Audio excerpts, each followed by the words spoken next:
माझं नाव परमेश्वर सुहास हिवाळे, राहणार नूतन वसाहत. मी आठवड्या बाजारामधून एक बैल नारायण कांबळे यांचा घेऊन येत असताना मला बजरंग दलाच्या गुंडांनी अडवले व माझ्या संग मारहाण केली, जातीवादी शिवीगाळ केली. माझ्या तोंडात त्यांनी शिन घुमले. माझा 11 वर्षीय मुलगा सम्यक परमेश्वर हिवाळे याला ही शेण चारण्याचा प्रयत्न केला. मी त्याला बाजूला सरकवले. या प्रकरणात माझा व्हिडिओ बनवून सोशल मीडियावर त्याने अपलोड केला व याच्यामुळे माझी बदनामी झाली, समाजात माझे नाव खराब झालं. जालना SDPI यांनी माझी कायदेशीर मदत केली व मला मार्गदर्शन केलं. त्यामुळे आज रोजी अॅट्रॉसिटीचा गुन्हा दाखल झाला. आरोपींचे नाव व्यंकटेश भगत, अर्जुन सिंह, रितेश देशमुख, शिवराम पिछाडे, यश सरकटे, सोमेश पाटील हे आरोपींचे नावे आहे. आणि कांबळे साहेबांनी, वकील साहेबांनी यांनी कायदेशीर मला मार्गदर्शन केलं. त्यामुळे आज हे गुन्हा दाखल झाला. मी SDPI जालना यांनी माझी कायदेशीर मदत केली, यांचा मी मनापासून खूप आभारी आहे. काही लोकांनी व बजरंग दलांनी मला घाबरवण्याचा प्रयत्न केला व मी त्यांना न घाबरता आज रोजी मी हा गुन्हा दाखल केला आहे. नमस्कार सर्व, जय भीम, जय शिवराय, जय लवजी, जय अण्णाभाऊ.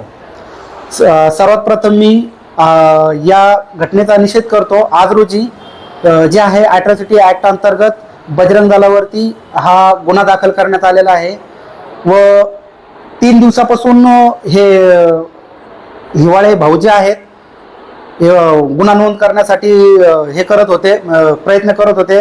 अक्षरशः त्यांना शेण खाऊ घालण्यात आलेला आहे व त्यांच्या मुलालाही शेण खाऊ घालण्याचा प्रयत्न करण्यात आलेला आहे. एवढं नसताना एवढं करून सुद्धा त्यांचा व्हिडिओ सुद्धा काढला आणि तो व्हिडिओ व्हायरलही केला. व्हायरल केल्याच्या नंतर त्यांनी गुन्हा दाखल करणं व पोलीस स्टेशनला धाव घेणं हे महत्त्वाचं समजलं. परंतु त्याच्या अगोदर ती सोशल डेमोक्रेटिक पार्टी यानी की SDPI या पक्षाकडे येऊन कायदेशीर हे करून मदत घेऊन हे पोलीस स्टेशनला जाऊन आज रोजी त्यांच्यावरती बजरंग दलावरती हा गुन्हा नोंद करण्यात आलेला आहे अॅट्रॉसिटी ॲक्ट अंतर्गत.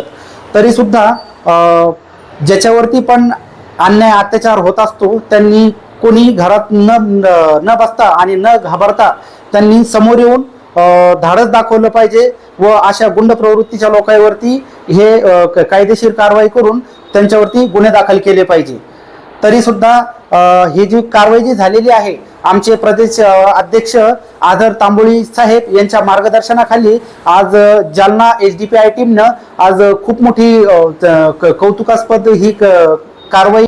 तरी सुद्धा अशा प्रकारचे गुन्हे जर होत असतील आणि अशा प्रकारची लोकांची मानसिकता असेल, अशा गुंड प्रवृत्तीच्या लोकांची मानसिकता असेल, तरी सुद्धा न घाबरता पुढे यावे व आम्ही हा SDPI पक्ष हा एकदम माणुसकीचा पक्ष आहे. हा कुठला जात धर्म याचा हे नाही, फक्त एक माणूस म्हणून आणि जिथं अन्याय अत्याचार होतो त्याच्यासाठी हा पक्ष आहे. ज्याच्यावर बी अन्याय अत्याचार झालेला असेल त्यांनी या पक्षाची मदत नक्कीच मागावी व मदतीचा हात आम्ही कधीही द्यायला तयार आहोत.